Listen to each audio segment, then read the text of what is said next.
Bueno, pues ya vamos a comenzar.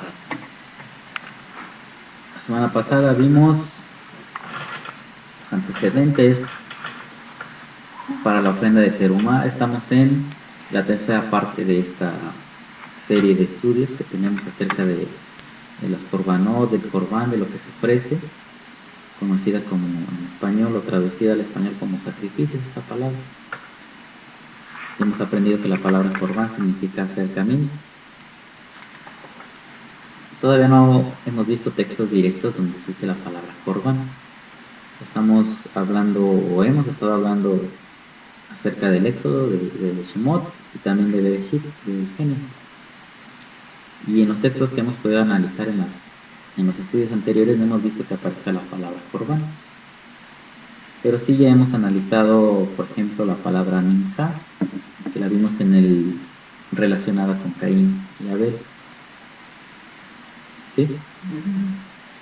Vimos esa palabra, hablamos un poco del significado de la palabra Corbán, que es acercamiento, pero no dimos una cita donde aparezca esa palabra todavía. Después vamos a entender por qué hasta antes de haberse construido el tabernáculo, el mexicano, no se hablaba a través de esta palabra, sino hasta que ya estuvo construido. Y ya después de haber visto la palabra Minja, ahora toca el turno a la palabra Terumá.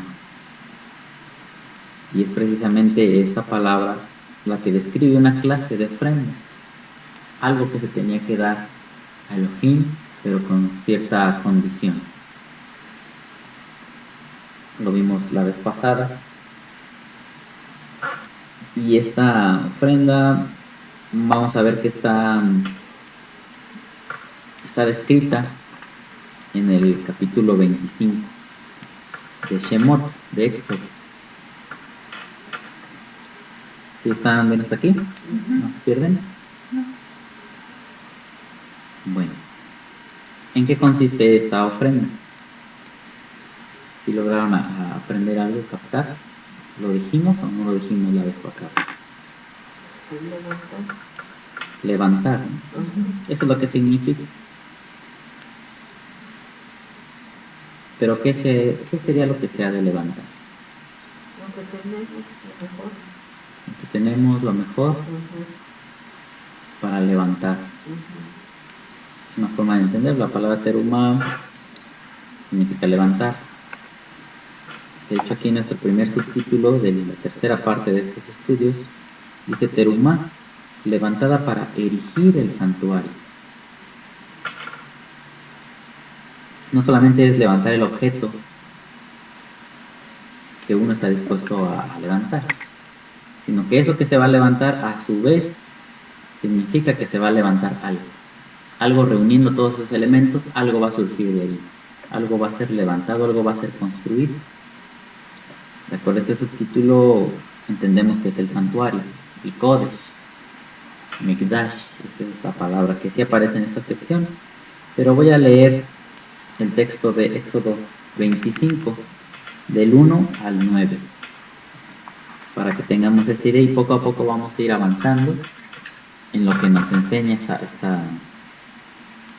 esta pequeña sección, este grupo de versículos, y que también tengamos claro que lo estamos enfocando le estamos dando el sentido de ofrenda, para poder entender cómo funcionaba esto. El estudio que hacemos aquí no es exhaustivo y no vamos a decir que lo que enseñamos aquí es todo lo que hay que aprender de estos versículos. Me aseguro que hay muchos misterios, muchas cosas ocultas en todas las letras de la Torá y ahorita solamente nos vamos a dedicar a entender algunos. ¿Vale? Bueno, voy a leer. El 25:1 dice así: Jehová habló a Moisés diciendo, di a los hijos de Israel que tomen para mí ofrenda. Ahí donde dice ofrenda es terumá. De todo varón que la diere de su voluntad, de corazón tomaréis mi ofrenda. Otra vez la palabra terumá. Esta es la ofrenda que tomaréis de ellos: oro, plata, cobre, azul, púrpura, carmesí, lino fino, pelo de cabras, pieles de carneros teñidas de rojo, pieles de tejones, madera de acacia, aceite para el alumbrado, especias para el aceite de la unción y para el incienso aromático, piedras de ónice y piedras de engaste para el efod y para el pectoral.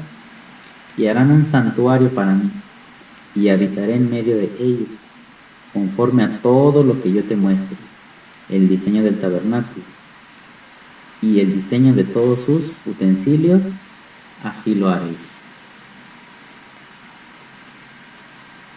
¿Sí captaron el mensaje? Se habla de distintos elementos. Unos son de origen animal, otros son metales, otros por ahí de vegetal.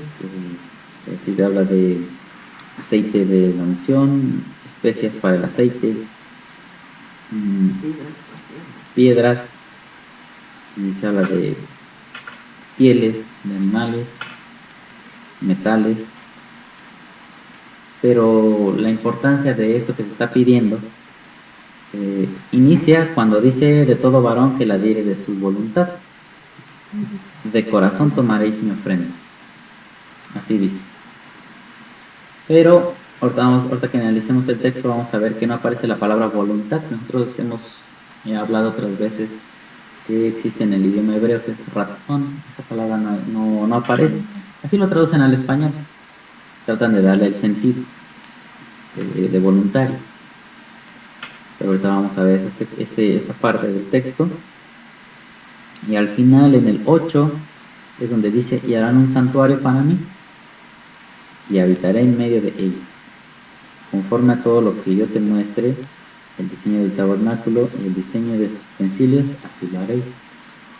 Así que ese es el propósito: levantar un santuario. Y donde dice la palabra santuario aparece el término Mikdash. Mikdash viene de Kodesh. Mikdash, Kodesh, de lo que está en santidad, de lo que está apartado. Por eso se traduce al español como santuario, o sea, de santo. Así como es la raíz de la palabra Kodesh, de Kedushá, de santidad, todo eso.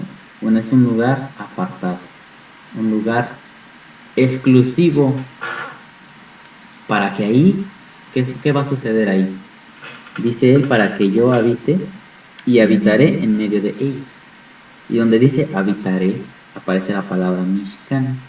Esa es la palabra que hemos visto también en el libro de Job, que es habitación, a morar allí. ¿Sí se va entendiendo? Pero bueno, ¿qué estaba sucediendo con el pueblo de Israel en este tiempo? Recordemos que se les habían dado los 10 mandamientos y aparte otras leyes, otras reglas de convivencia, no solamente con los 10 mandamientos. Eso fue lo primero. Y habían tenido su primer encuentro con Elohim. Moshe estuvo ahí apoyándolos, estuvo ahí propiciando ese encuentro. Pero vemos que los israelitas temieron a Elohim. La manera en que él se manifestó fue terrorífica, ¿no? Fue no tan fácil de asimilar. Era muy imponente la manifestación de Elohim en ese tiempo, o en esa ocasión. Así que después de haberles comunicado las palabras, ellos dijeron que no hablara más Elohim con ellos, sino que hablara las cosas a Moshe, y después él se las enseñara al pueblo, porque ellos tenían temor de la voz. Era muy impresionante. Entonces Moshe sube al monte, Elohim lo lleva hacia allá, le da instrucciones de que suba, precisamente para comenzar a comunicarle esto. Lo primero que sucede al momento de subir él, y lo primero que empieza a recibir como revelaciones, es la ofrenda, esta ofrenda, que podemos llamar así, que significa teruma, porque se desprende de esta palabra, teruma. Algo que se alza, algo que se va a levantar. ¿Por qué? Porque Elohim, todos sabemos que él está en todos lados, ¿no? Sin embargo, cuando él interactúa con nosotros, no siempre le captamos. Es muy difícil. A veces hay acontecimientos en la vida que son para nuestra enseñanza, pero no siempre tenemos la capacidad de encauzarlos para nuestro bien, sino que a veces nos resentimos con la vida de que nos pasan cosas dolorosas, o a veces cuando nos pasan cosas benéficas, no las relacionamos con Dios, con Elohim. Pensamos que es por nuestras buenas obras, por nuestra buena manera de ser. Y no que no signifique eso, sino que hasta ahí nos quedamos en nuestra forma de pensar, toda la enfocamos solamente a esta realidad. Y aunque Elohim esté interactuando con nosotros a través de la naturaleza, a través de la sociedad, de cómo se manifiestan emociones, porque nosotros estamos hechos a la imagen de Elohim. Y eso que Él es, nos lo transmitió para que nosotros también lo podamos dar, lo podamos manifestar.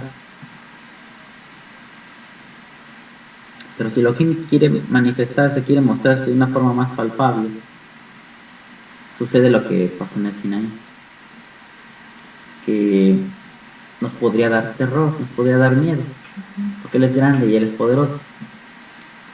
Y no todos tendríamos la capacidad de asimilar esa manera de manifestarse de Él. Como mucha gente, ¿no? Cuando dicen, si Dios existe, que se me manifieste, ¿no? Yo quiero ver a Dios. Y bueno, es válido, ¿no? Y quizá todos alguna vez hemos dicho eso, pues si Dios existe, yo lo quiero ver.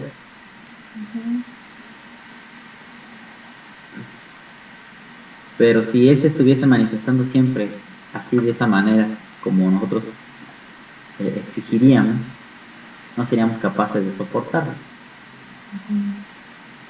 Y cuando lo ha hecho, pues ha hecho estragos, ¿no? Pero estábamos ahí, estaba de intermediario y pudo de alguna forma encauzar esa manifestación tan poderosa para que el pueblo la pudiese entender.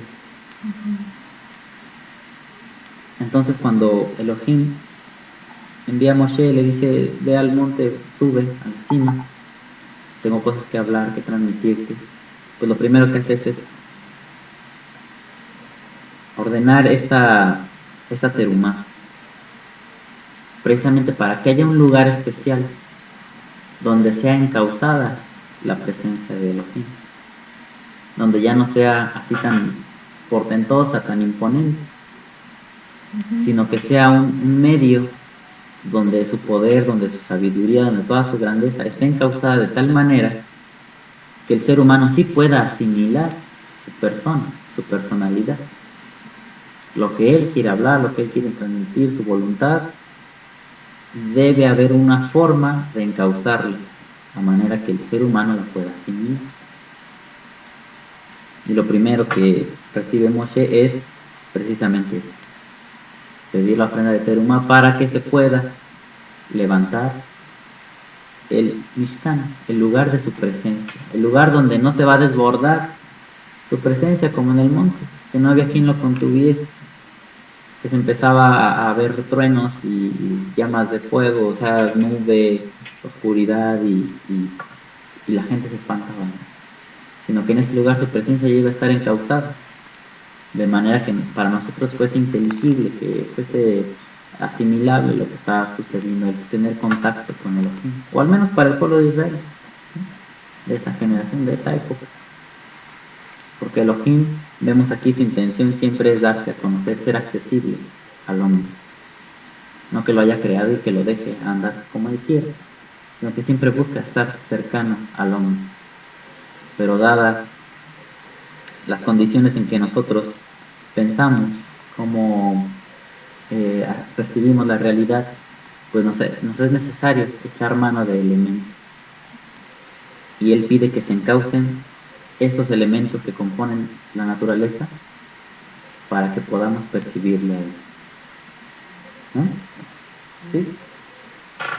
Bueno. En el punto número 1, que tenemos en nuestras hojas, dice así: Shemot 25:2 es lo que acabamos de leer, esta sección. Dice, Daber el Bene Israel, Peyikhu li terumá. Habla a los hijos de Israel y tomen para terumá. El asunto, Daber, concierne a los hijos de Israel, como ya fue señalado, y no a los pueblos que con ellos salieron de Misraim. Eso lo explicamos la vez pasada. El hecho de que se les especifique día a los hijos de Israel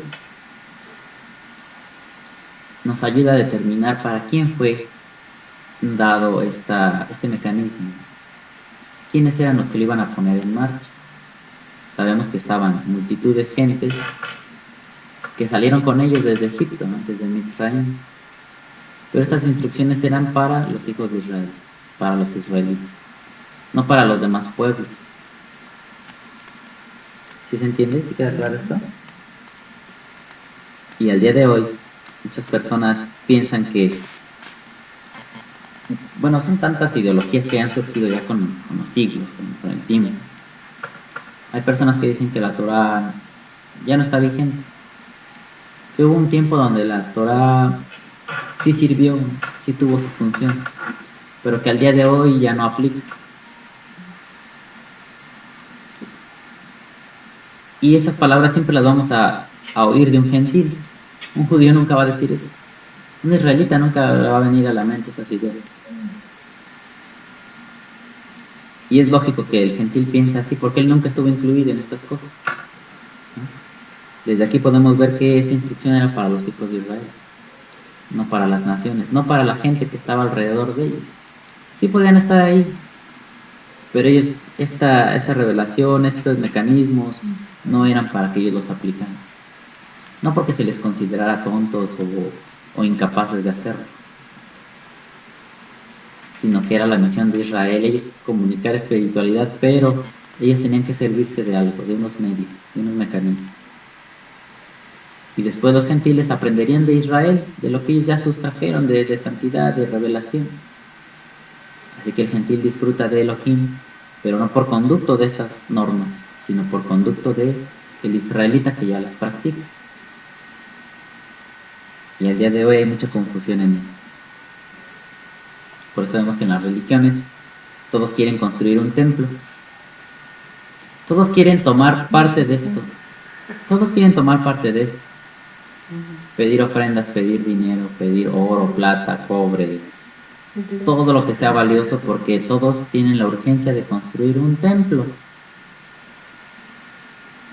Y este tema nos va a ayudar bastante, porque fíjense, al día de hoy es construir templos, iglesias, como se le llama aquí, recintos, auditorios, gigantes, ¿no? Lujosos, con las mejores instalaciones, donde quepa la suficiente cantidad de gente para que ellos digan que están salvando almas. Pero da la casualidad que ese lugar que es Kodesh, el Mikdash, que también se le puede llamar Mishkan, porque ahí está la presencia, y habita, o ahí habitaba Elohim, en ese lugar santificado. No entraba nadie, más que el sacerdote, los sacerdotes, y sí la persona que iba llevaba un corbán, pero iba a hacer ese procedimiento y se salía.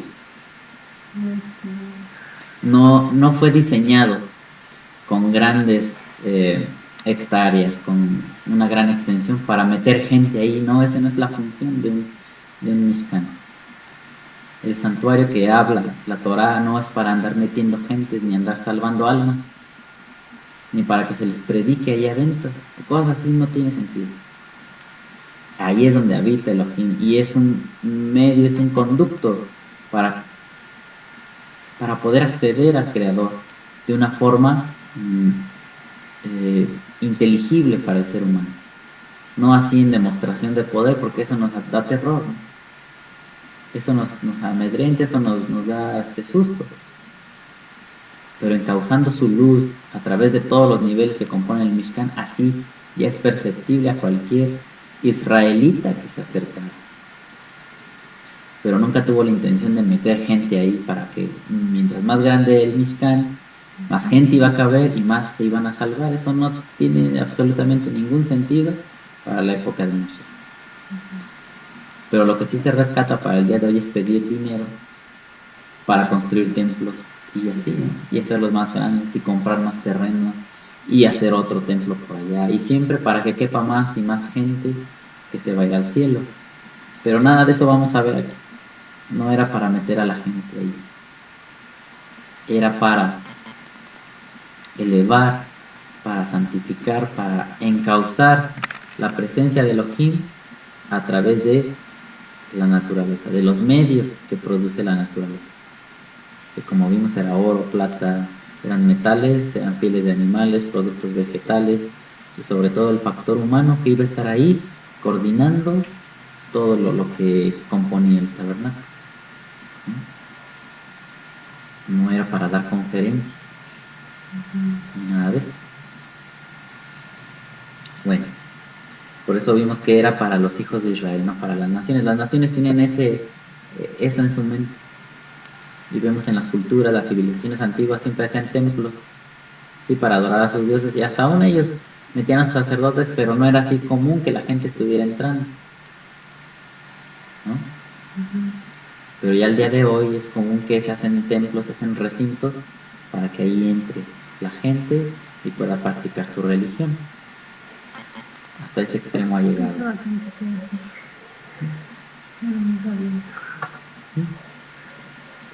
Bueno, continuamos. Dice aquí la frase Beyikhu li puede traducirse como y tomen para, derivada del verbo lakaj. Donde dice yikhu, ahí tiene como raíz el verbo lakaj.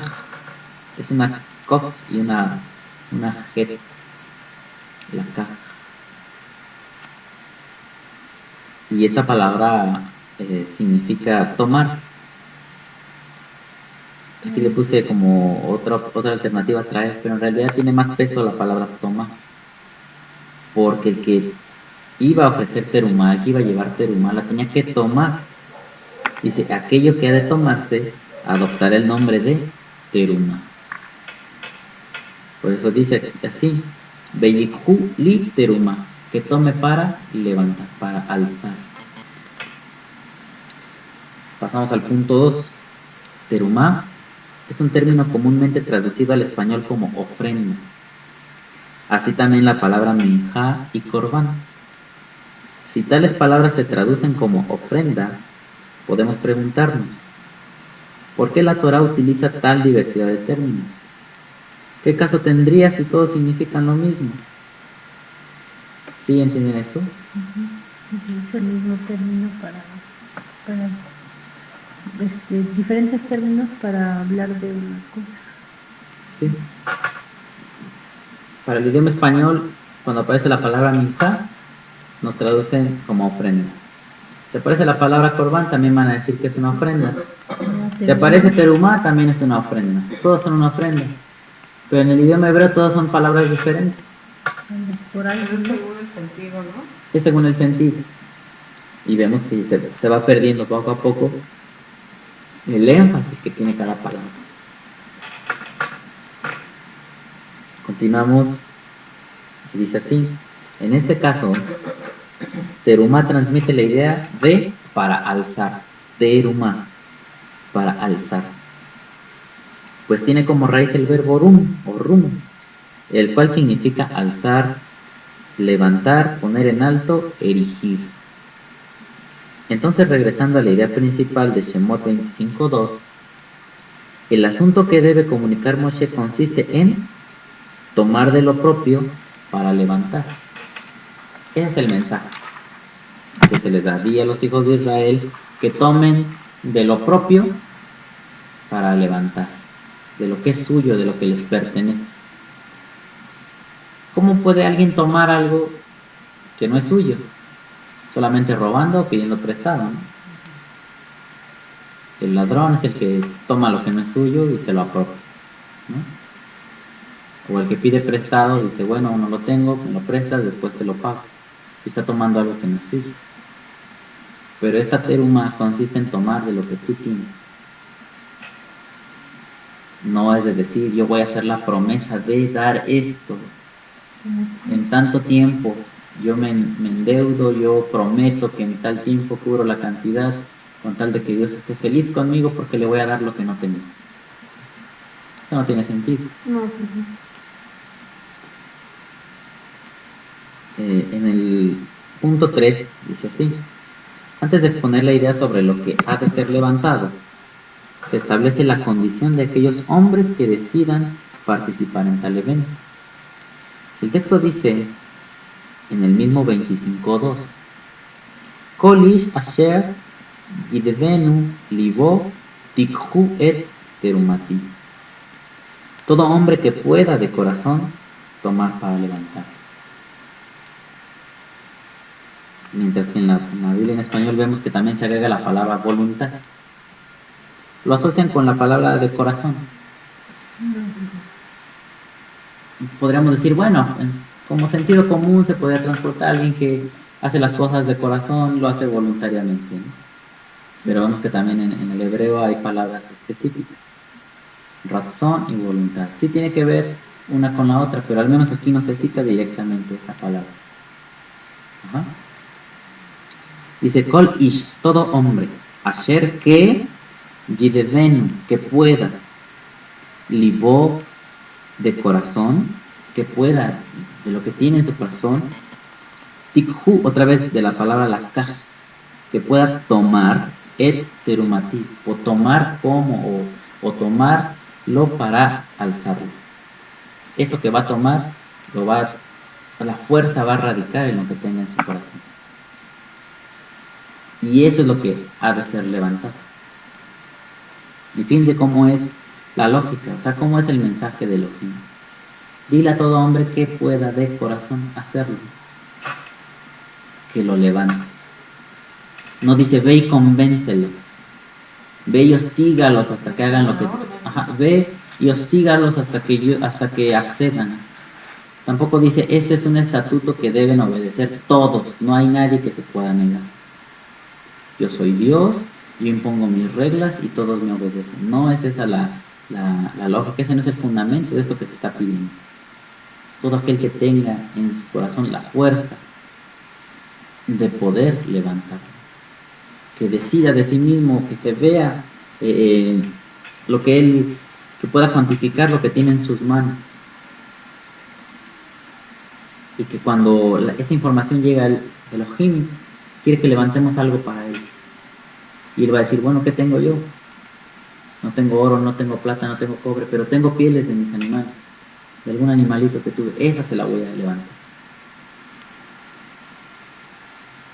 Y cada quien de lo que tenía, pero no era bajo obligación. ¿Se iba quedando claro? No como ahora.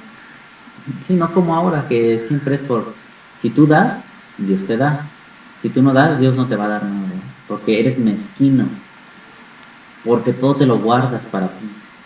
No, aquí es todo aquel que quiera participar en esto, que lo haga de corazón, que salga esa fuerza desde su corazón y que lo pueda levantar. No es que se le tenga que estar convenciendo de que lo haga, porque Elohim no necesita nada. ¿Y a qué obedecería todo esto? ¿Ustedes por qué piensan? ¿Por qué tendría que ser de corazón? Porque no me tendría mal, ¿no? Así obligado, así que sabe que te obligan. Pero a mucha gente sí le sabe, o sea, al día de hoy sí les gusta que los obliguen. Y se conducen fieles a los que los obligan a dar dinero, ¿no? A los que les chantajean y dicen, es que estás faltándole a Dios, para Dios eso es lo mejor. No, de todo lo que tengas debes dar dinero. De todo, tú tienes un reloj, ¿cuánto cuesta tu reloj? Pues da tu diezmo de tu reloj, ¿no? ¿Cuánto cuesta? Debes dar diezmo de todo lo que tengas, porque la Biblia dice que hay que dar diezmo de todo. De todo, aunque no sea del producto de trabajo, así te hayan regalado algo, también del diezmo de eso. Porque Dios va a estar feliz de todo lo que des. Bueno, no lo des como diezmo, dalo como ofrenda, ¿no? Y siempre están... diezmo y ofrenda, y hay muchas clases de ofrenda para ellos. De corazón, de amor, y siempre va a haber una táctica de cómo hacer eso. Pero nosotros estamos estudiando el libro de Shemot. ¿Qué debiera haber en el corazón de una persona para decidir hacer esto? voluntad, agradecimiento, Amor. amor. Yo pensaba en algo. No sé si ustedes lo hayan percibido así. Puede ser que no. Pero aquí somos libres, ¿no? Para, no es forzoso que ustedes digan, sí, sí, es como Cristian dice. No. Yo trataba de tener todo esto en la mente, todo lo que les había pasado desde que recibieron los mandamientos, la primera vez que se encontraron con Elohim. Y yo pensaba que cuando Elohim se manifiesta en la vida de cualquier ser humano, en este caso de los israelitas, y verdaderamente esa manifestación, eso que ha sucedido, pasa por nuestra mente y lo analizamos, comenzamos a desearlo, comenzamos a valorar que Elohim exprese su deseo por estar con nosotros. Pero cuando percibimos que es tan grande, que es tan fuerte, que es tan poderoso, y que nosotros con la manera en que cómo usamos nuestra mente, porque estamos diseñados para captarlo a Él, pero en la manera en cómo enfocamos nuestra vida, llegamos al punto de decir que no lo podemos entender, que nos rebasa en todas las capacidades. Pero cuando uno valora esa percepción, aunque sea una sola vez, así más fuerte, ¿cuál sería el anhelo de nosotros? Poder disfrutar otra vez de su presencia, de un contacto con Él, pero lograr la forma de que ya no sea de esa forma que se nos escapa al entendimiento, sino buscar la manera de que la próxima vez sí lo podamos entender. Una forma de atraerlo, ¿no? Pero de buscar y de empezar a desear que ya no que Él diga yo quiero estar entre ustedes, sino que esa manera en cómo Él se manifestó, se manifiesta la vida del hombre, surge el deseo de decir ahora yo quiero que Él esté conmigo, pero de una manera que me haga bien el hecho de acercarme, porque la otra vez me dio miedo, la otra vez me dio temor, sentí que nunca lo iba a alcanzar, además hay oscuridad alrededor de Él, no se ve nada. Pero si hay una posibilidad de encauzar toda su gloria para que yo pueda conocerlo, yo quiero experimentar eso. Por eso le dice Elohim a Moshe, dile esto a los hijos de Israel, porque ellos son los que vieron estas cosas. Y el que haya estado meditando en esto, habrá sentido la necesidad de sí, traerlo aquí, a un lugar donde él pueda estar en contacto, pero ya no de esa forma tan fuerte, ¿no? Donde solamente nos produce miedo, sino de una forma que nos produzca elevación y contacto más cercano, pero que lo podamos soportar, ¿no? Pues sí, porque ellos fueron, vieron cómo el hecho de que él hablara, pues todo se causó, ¿no? Pero para eso tuvo que pasar en su mente toda la escena y habrá habido gente que estuvo meditando esos acontecimientos. Habrá otros que no les importó tanto. Por eso decidieron hacer un becerro de fundición. Ese es el subtema que sigue. Y antes de pasar ahí, seguimos aquí con la redacción. Dice así, la cita afirma de corazón, para dejar claro que Terumá no está en función de ser obligado o chantajeado, de poner una cuota, de levantar algo que no es propio, sino que Terumá radica en la fuerza del Lev, corazón. Lev es una palabra de mucha importancia en la sabiduría hebrea, porque el corazón sintetiza y equilibra la luz que recibe de la sefirot superior, Keter, Jokmah y Binah, para manifestar las emociones. La palabra Lev tiene un valor de 32. Y en este valor se sintetiza la luz de la Torah, las 10 sefirot y las 22 letras hebreas, como queda escrito en el Sefer Yetzirah.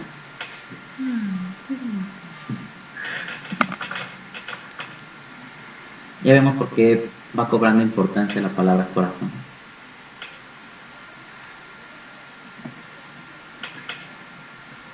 Porque en nuestra anatomía, en la constitución física del cuerpo humano, vemos que todas las emociones recaen en el corazón. Cuando digamos algo nos da miedo, no empezamos a sentir pulsaciones en el cerebro, o en la mano, o en el ojo, o en el pie. Siempre cae el impulso ahí en el corazón. Si nos sentimos alegres, el corazón también se acelera y el impulso del corazón surge y se transmite a los demás órganos, ¿no?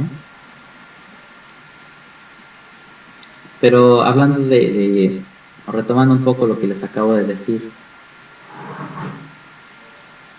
si el pueblo de Israel fue expuesto a una manifestación de Elohim, en el lapso de tiempo que ellos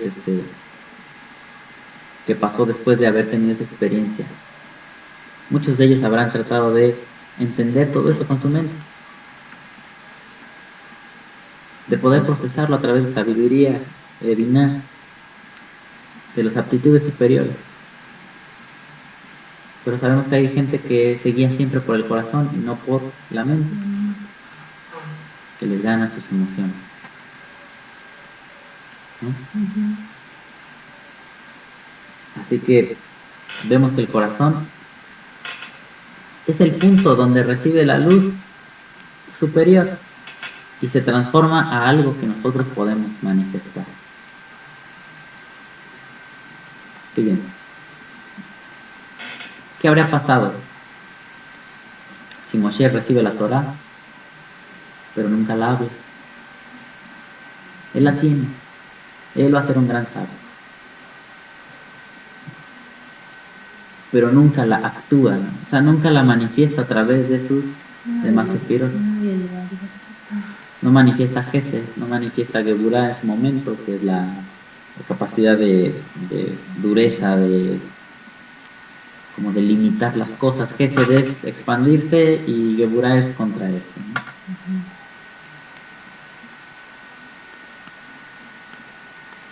Pero todo eso ya fue procesado por el corazón y salió.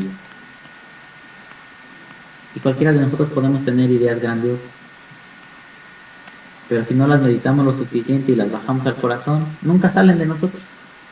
Es más, hasta podemos perder la idea y se nos va y se nos olvidó algo grandioso que nos pudo venir a la mente y ya nunca supimos.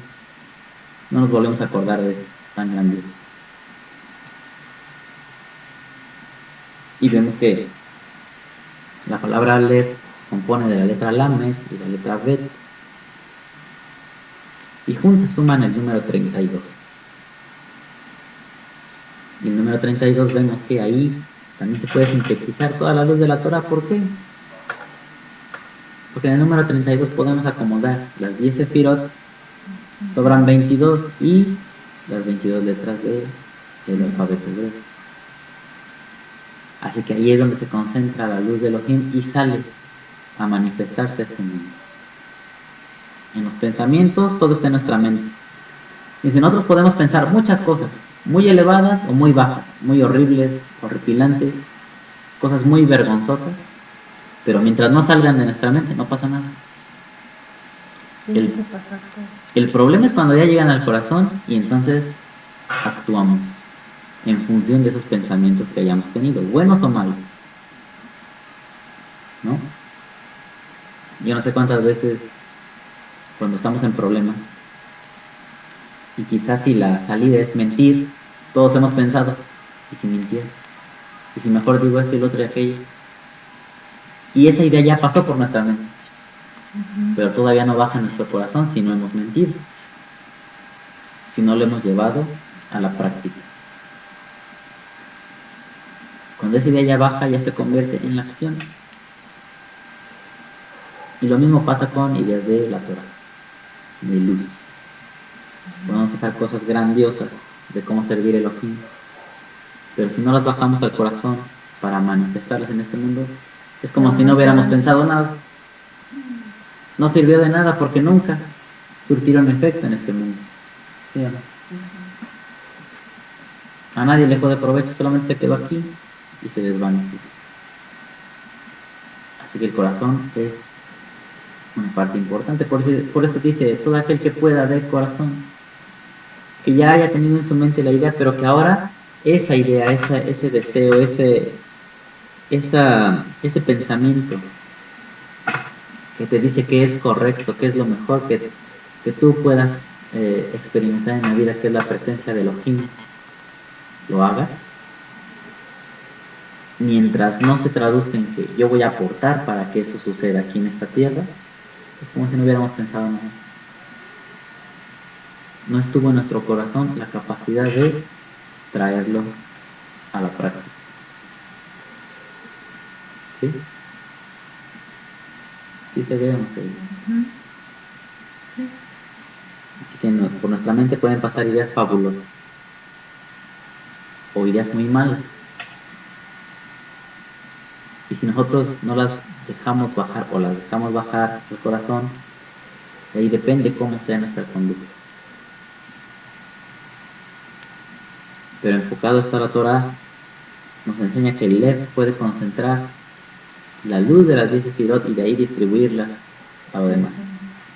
O sea, ya bajaron, pero son ideas muy grandes y ahí se convierten en realidades que se pueden practicar. Por eso siempre me acordaba el otro día de David cuando él decía que quería construir el templo, que tenía proyectos. Y muchas veces cuando vemos en los escritos de la Torah, de los profetas, cuando alguien tenía esa intención, un pensamiento, y buscaba que Elohim le aprobara, se le decía, haz como ha determinado tu corazón. ¿Por qué? Porque la idea ya pasó en la mente.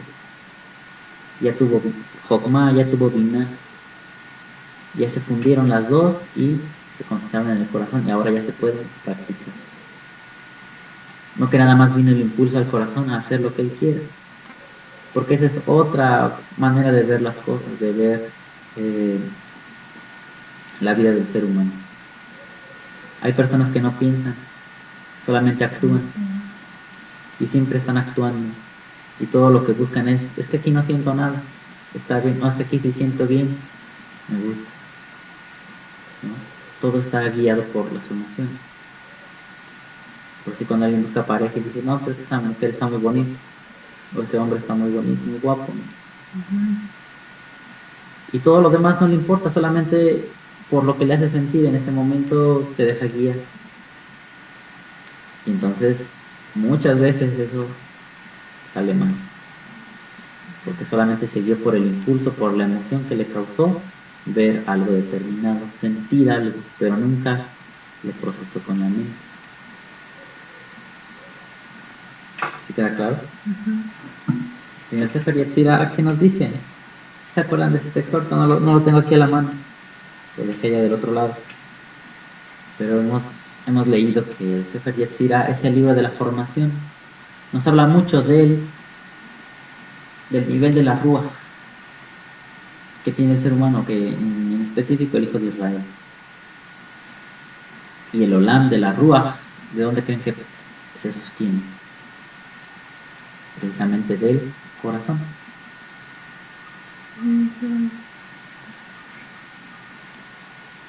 Pues digo que es en el Sefer Yetzirah. Se estudia la vida, la realidad, desde el aspecto de la Ruach.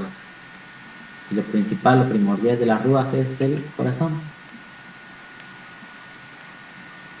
Y ahí dice que este mundo es perceptible a través de las 10 sefirot y de las 22 letras hebreas. Se les llama los 32 senderos de la sabiduría en el Sefer Yetzirah. ¿Vale?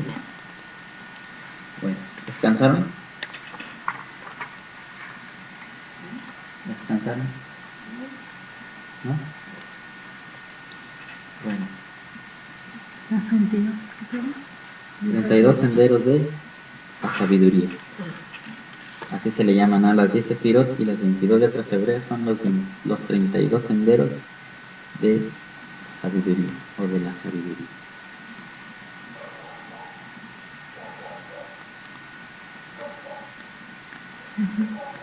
Así que lo que se va reuniendo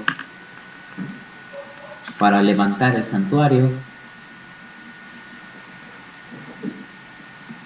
tuvo por fundamento la teruma, esa palabra, que diga al hijo de Israel que levante de lo que él tiene, pero si surge desde su corazón el poder hacerlo.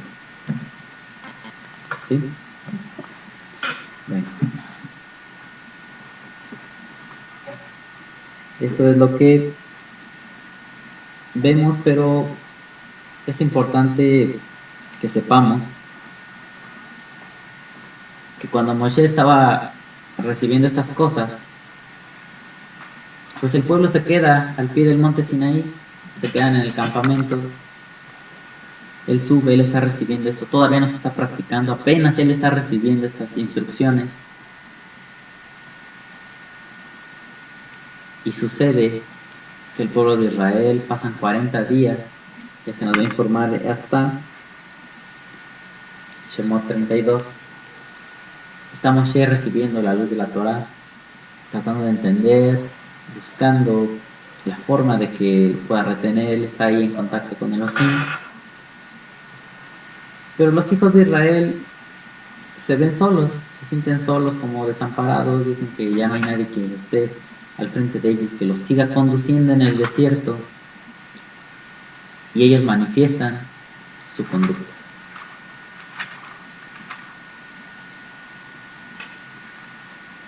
Ellos van y se acercan a Aarón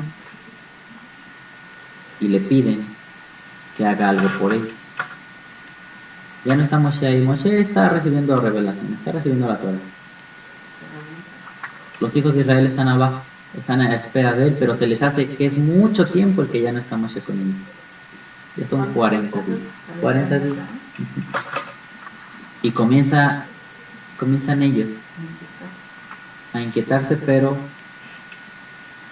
a actuar con una mente que no ha asimilado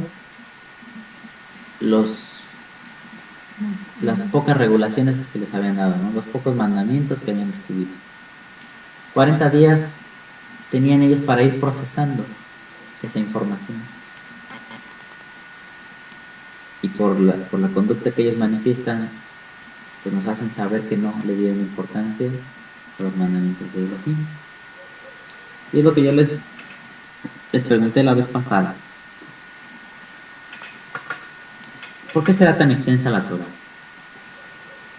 ¿Por qué serán tan libros tan específicos, tan abundantes?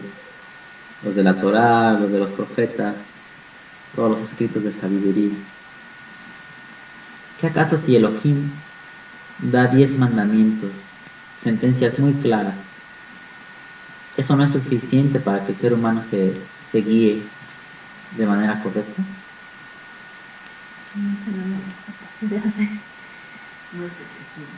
No es suficiente. Fíjense, ahorita vemos y decimos no es suficiente. ¿Cuántas veces hemos escuchado a la gente que interpreta la Biblia, que interpreta las enseñanzas de Yeshua y que dice que él redujo toda la ley a 2 mandamientos? ¿Dónde dice eso? Ellos inventan las cosas. Ellos confunden palabras.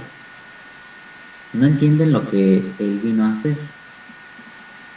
Alguna vez cuando le preguntaban acerca de los mandamientos, cuáles eran los más importantes,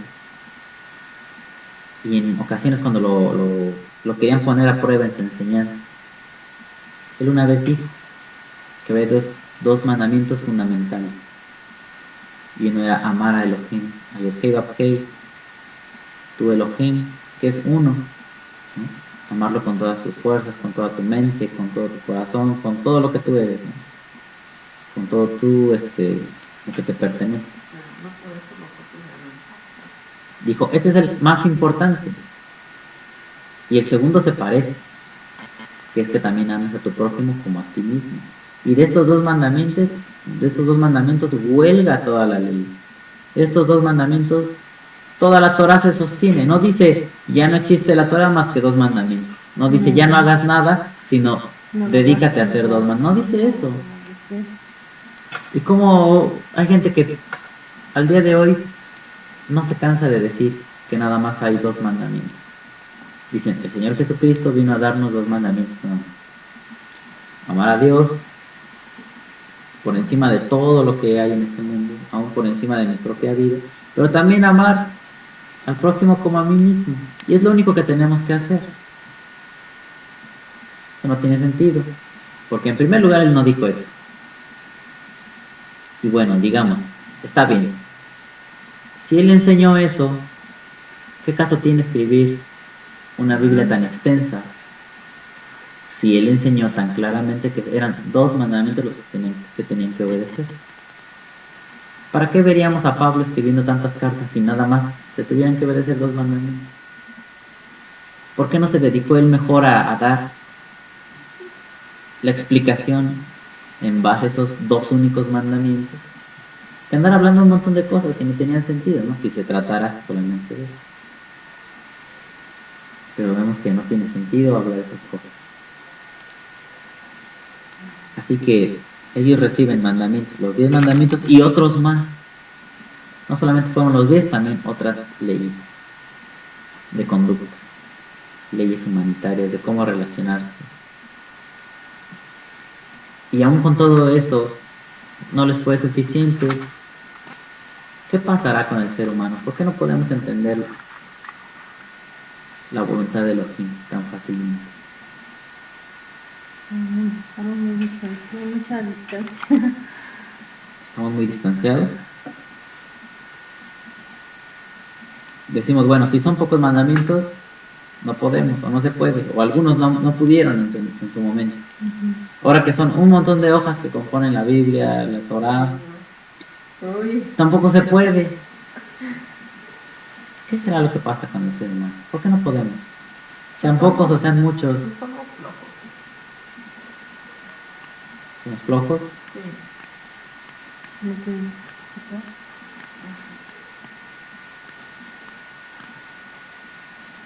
No le damos la importancia. No le damos la importancia.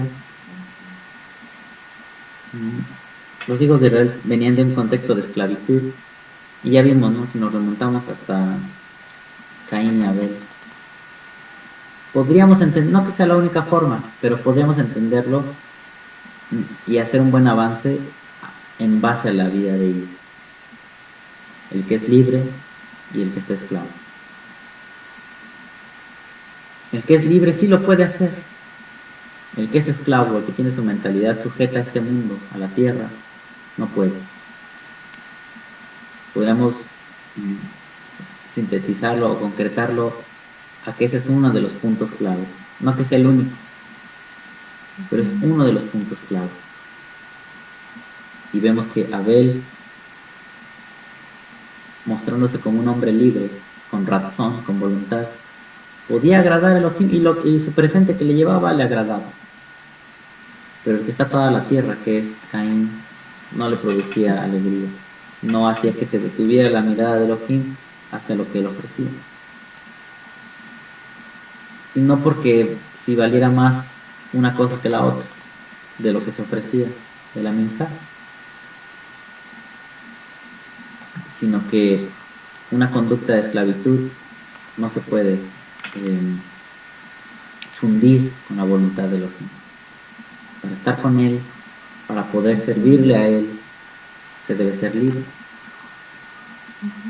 Libre de religiosidad, libre de estigmas culturales, lo podemos llamar así. Libre de muchas situaciones que surgen en la mente humana, en la práctica de la vida, que cada quien entiende cómo se debe vivir. Y todo eso debe ir quedando fuera para poder verdaderamente ejercer voluntad. El primer mandamiento consistía en reconocer quién era Elohim y era Yod-Heh-Vav-Heh. Y el segundo mandamiento consistía en no hacer imágenes, no rendirse ante ellas, no doblegarse, no arrodillarse ante un ídolo. Y mientras Elohim preparaba toda esta revelación para que ellos la pudiesen practicar, pues sale a la luz que aunque ellos ya no están físicamente en Israel, en Egipto, su mente sigue estando ahí. Siguen pensando como se piensa ahí. Siguen anhelando lo que ahí se tenía. Siguen viendo que su forma de vivir ahí era la única y era la mejor. Como si no hubiese otra posibilidad de vivir más que la que ya se conoce. ¿A cuántos de nosotros nos da inseguridad de cambiar radicalmente nuestra forma de vivir? Que si estamos acostumbrados a hacer ciertas cosas, a llevar cierto ritmo de vida, cuando viene Elohim y nos empieza a mostrar sus mandamientos, su Torah, su luz, nos va a inducir, nos va a mostrar una vida distinta. Y nosotros decimos, no me gusta. Me gusta más lo que yo tenía antes. Es más cómodo. Como muchas veces cuando hay personas que practican la idolatría, y yo me pongo a pensar, ¿por qué será tan atractiva la idolatría? ¿Qué tiene para esas personas que practican adorar un objeto, una piedra, una escultura, un pedazo de oro, un metal? ¿Por qué les será tan satisfactorio hacerlo? Y una vez que yo estaba pensando en eso, deducía algo. Cuando tú vas y haces una oración ante un objeto, que tú lo consideras un Dios, una divinidad, un Dios, ¿no?, que te puede hacer un favor. La mente de esa persona busca obtener un beneficio de ese Dios o de ese Dios que le está formando.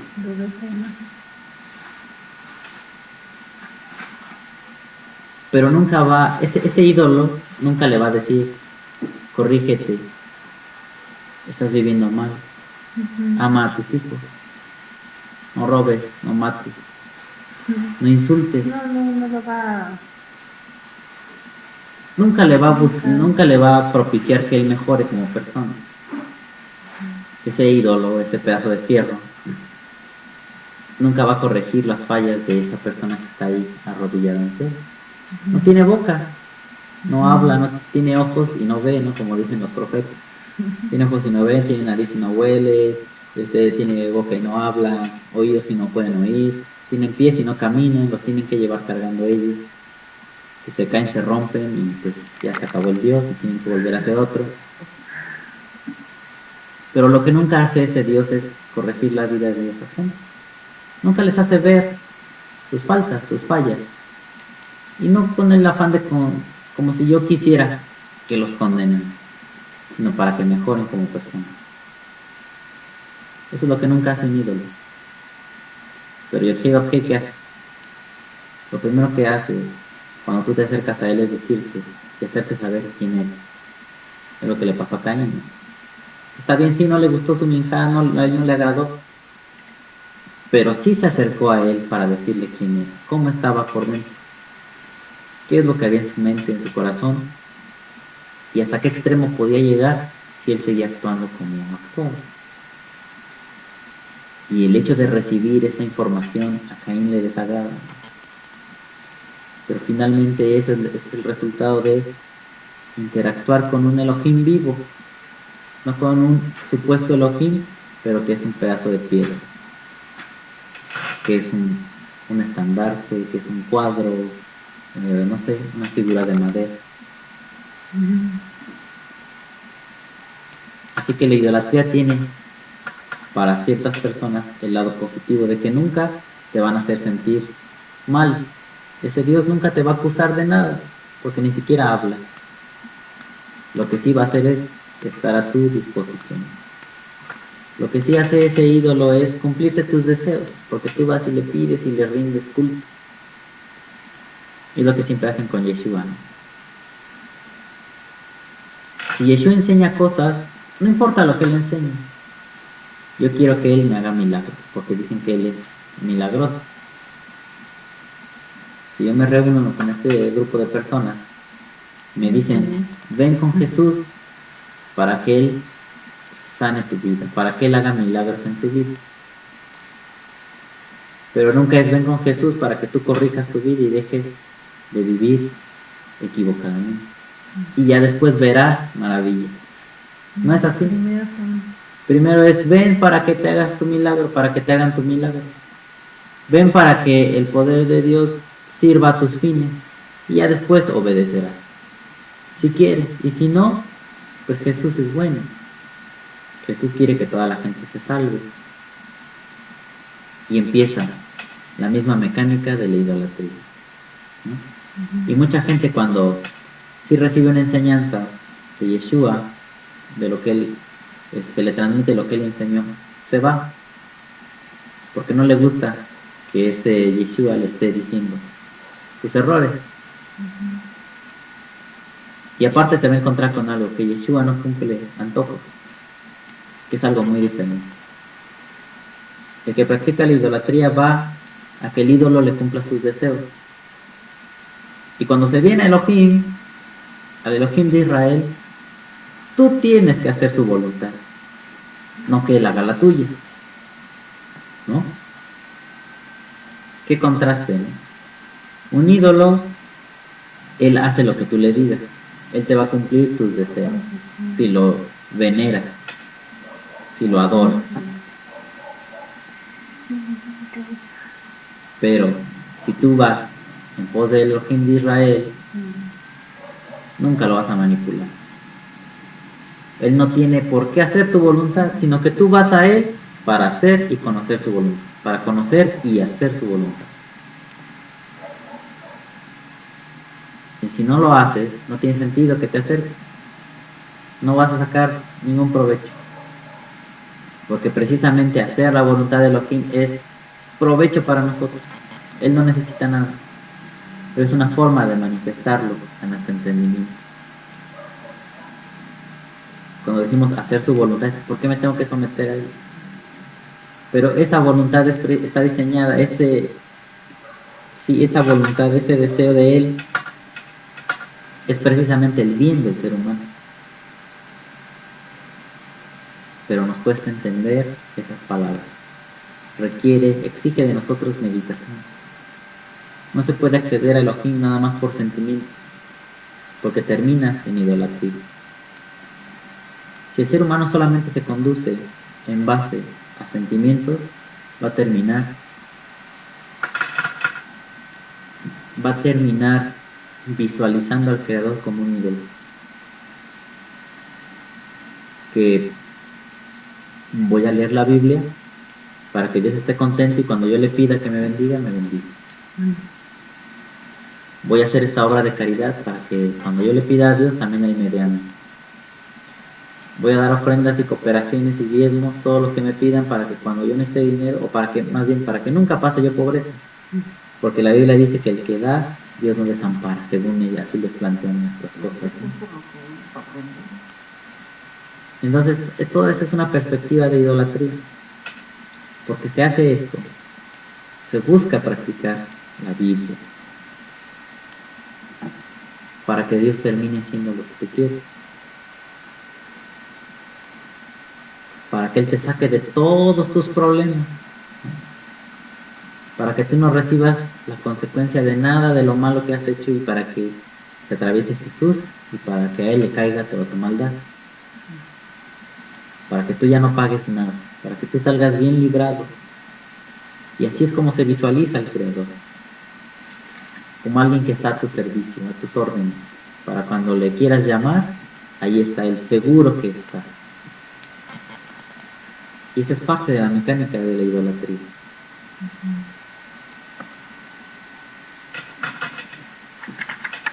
Entonces la idolatría tiene parte de su fundamento en las emociones. Y estamos ahorita hablando del corazón. Y dijimos que hay personas que no piensan lo suficiente porque todos pensamos, pero sus decisiones no están fundamentadas en la razón, en sabiduría, en biná, en entendimiento. Están fundamentadas en que si sienten bonito o no sienten bonito, en que si les gusta tal tipo de música o no les gusta, en que si aquí hay lujos, hay ciertas comodidades, y si no las hay, aquí no puede estar Dios, ¿no?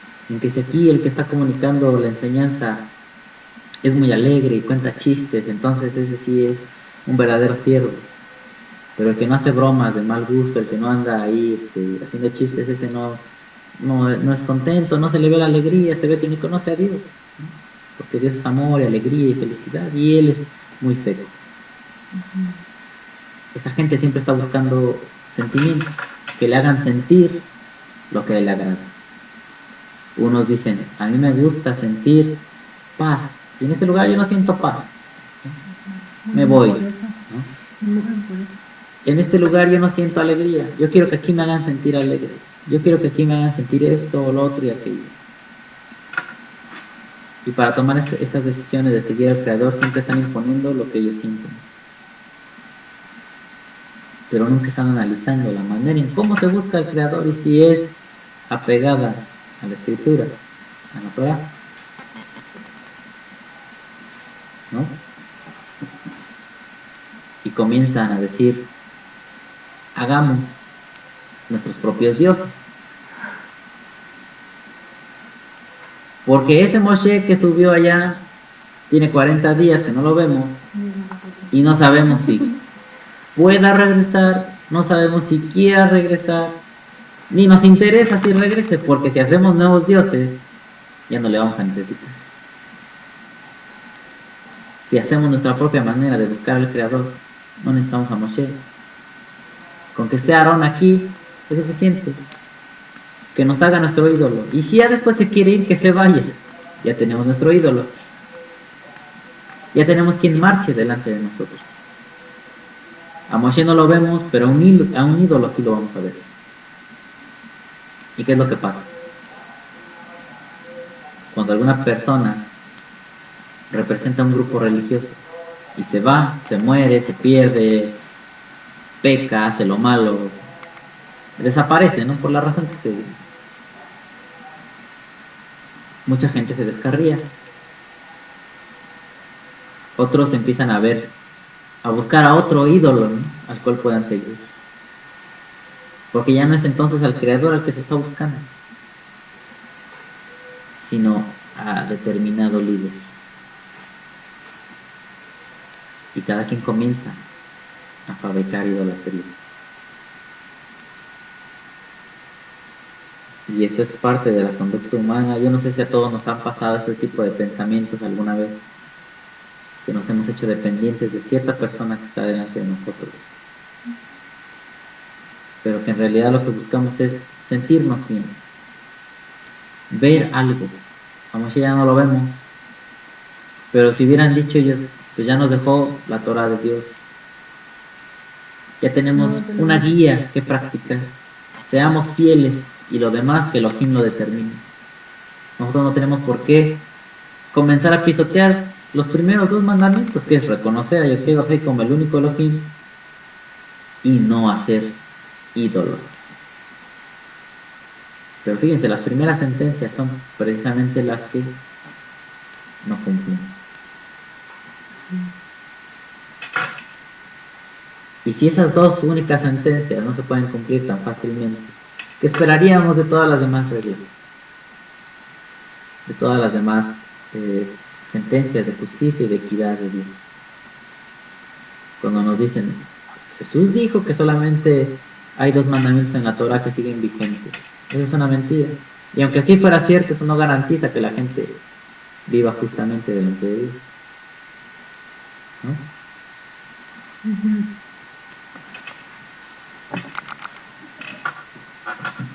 Y esto es para poder entrar al siguiente subtítulo, subtema de esta tercera parte de las Korbanot, que tiene que ver con la ofrenda de terumá, que es para levantar un santuario, para entrar en contacto con Elohim. Y el subtítulo que sigue es el becerro fundido. Egel Maseja. Esa es la palabra que describe a esa acción, a ese ídolo que ellos fabricaron. Egel Maseja. Voy a leer este pequeño párrafo y hasta aquí vamos a terminar. En la narración de Shemot 25, concerniente a la terumá, es posible notar en 25.3 la mención de 3 metales fundamentales para el levantamiento del Mishkan. A ver, lean 25.3 de Shemot 20. Sí, Shemot 25.3. Esta es la ofrenda que tomaréis de ellos: oro, plata, cobre. Nada más, hasta ahí dice. Ujú. Bueno, dice 3 metales fundamentales para el levantamiento del Mishkan, el tabernáculo, el lugar de la presencia. Mishkan. Ellos son, el número 1 es Sahab. Esta es la palabra oro. Bajeset es la plata y plata. Y el número 3 es Nehoshet y bronce. Es la letra Vav, pero de acuerdo a la vocalización que da el texto masorético, se pronuncia como una U. Y para el oro es Vav. Es la misma Vav, pero lleva una vocalizada. Y Nehoshet lleva una Vav, pero se vocaliza como una U. Nehoshet. Moshe recibe instrucciones de cómo implementar estos y otros materiales para reproducir el diseño que se le mostraba durante los 40 días en la cima de Har Sinai, el monte Sinaí. ¿Cuál habrá sido la necesidad de precisar cada detalle en la elaboración del Mishkan? Esa es una pregunta que hallamos aquí en el texto. ¿Por qué Elohim se da la tarea de detallar cómo se deban usar los metales y cada uno de los elementos que él pidió? ¿Cuál habrá sido? ¿Qué podríamos entender? ¿Por qué precisar y detallar tanto en esa sección que comienza del 25, se extiende hasta el 31 y tantos, antes del becerro de oro? Porque cuando vamos a hablar ahora del becerro fundido, es cuando ya recibió Moshe toda la revelación, baja y ya están haciendo su desastre. Pero 40 días de estar en contacto con Elohim, especificando el uso de cada cosa, cómo se debe implementar cada metal, el oro, la plata, el bronce, las pieles, la pintura, el aceite, todo le dio explicación muy detallada, la madera, todo se le detalló. ¿Por qué se habrá sido así? ¿Tienen alguna idea? Pues para que aprendieran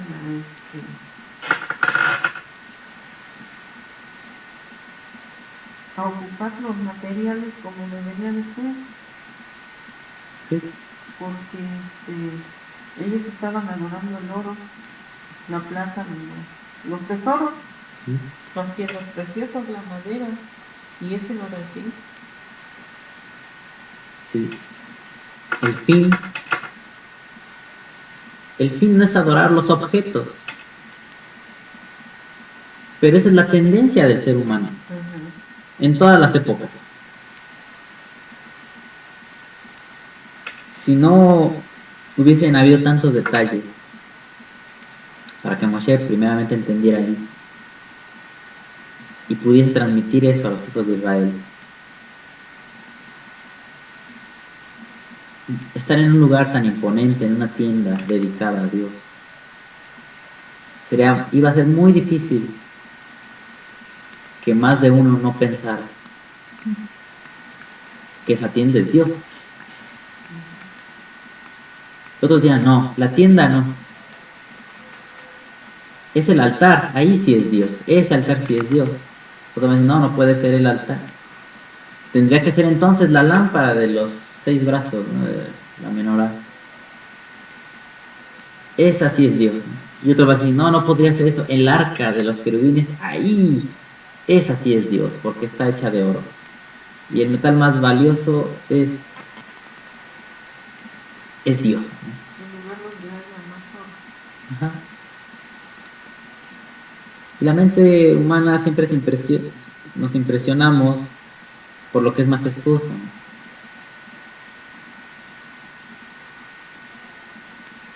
Y teniendo un contexto de idolatría del cual habían ellos experimentado en Egipto, iban a tender a repetir los mismos patrones que tenían los egipcios. Nosotros vemos cómo utilizaban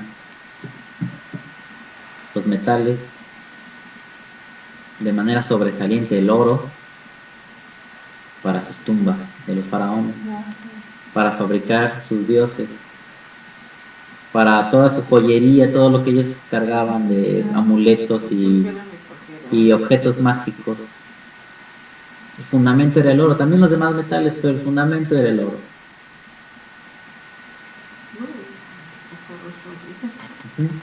El oro es lo más importante. Sí, hasta nuestros días. Ya, como que ya no es muy estimada, pero el oro.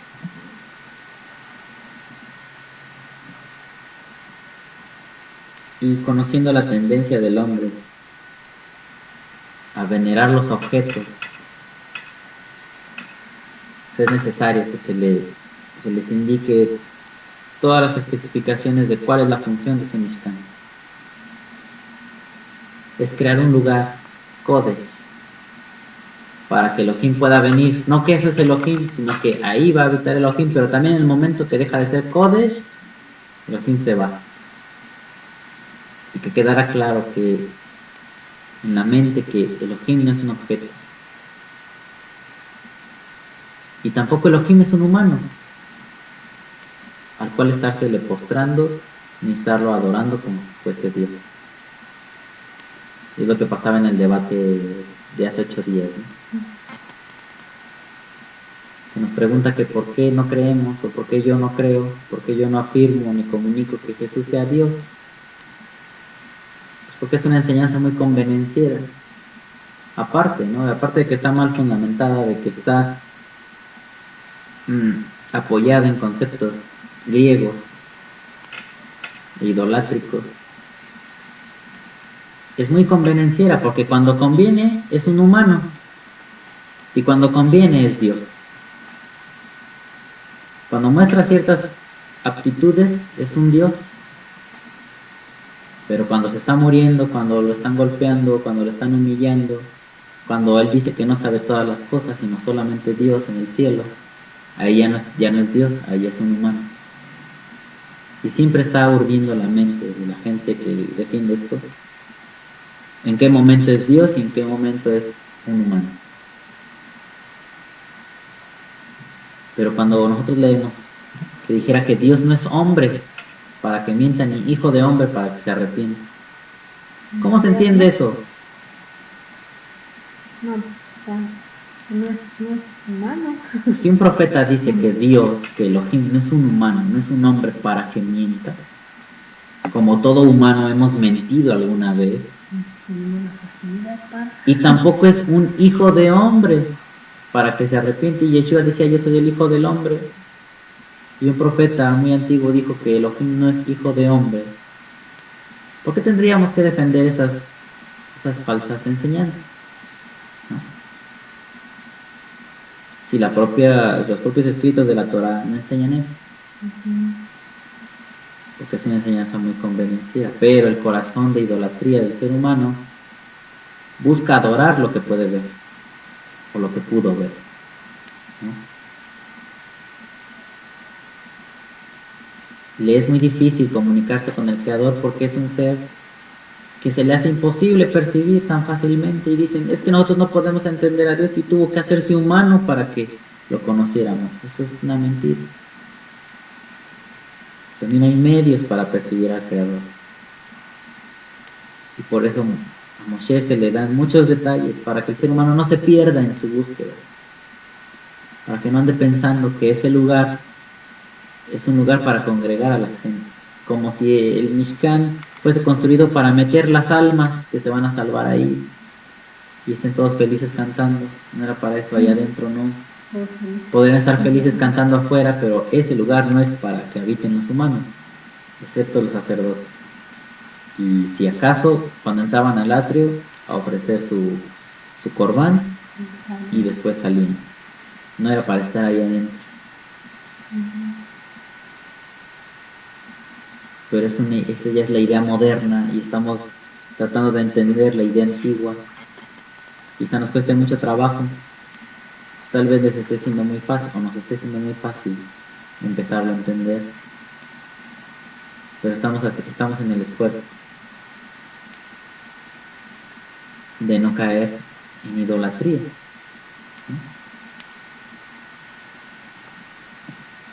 Así que pues terminamos con la pregunta que estaba redactada aquí. ¿Cuál habrá sido la necesidad de precisar cada detalle en la elaboración del Mishkan? También ustedes lean la sección y traten de sacar su propia conclusión. ¿Por qué necesitamos tanto detalle?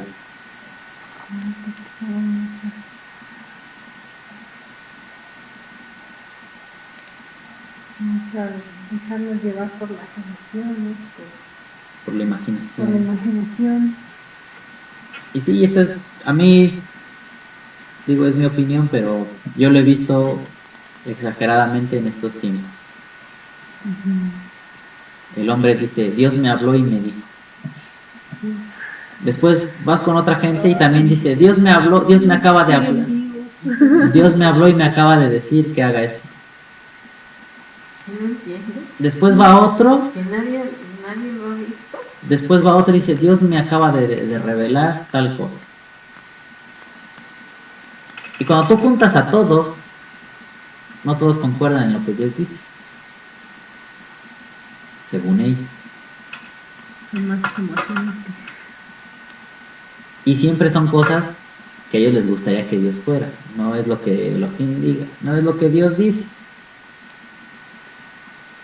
Dios me dijo que haga una colecta de dinero porque Él quiere que construyamos su iglesia. Mientras que David, cuando intentó hacer eso, ¿qué dijo? ¿Qué le contestó Elohim?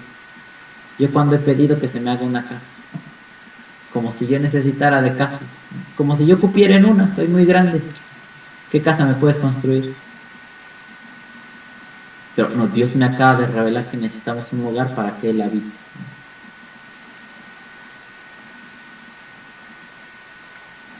Y ese tipo de ideologías, así que por eso necesitamos muchos detalles, para que la mente humana, la imaginación, se vaya delimitando.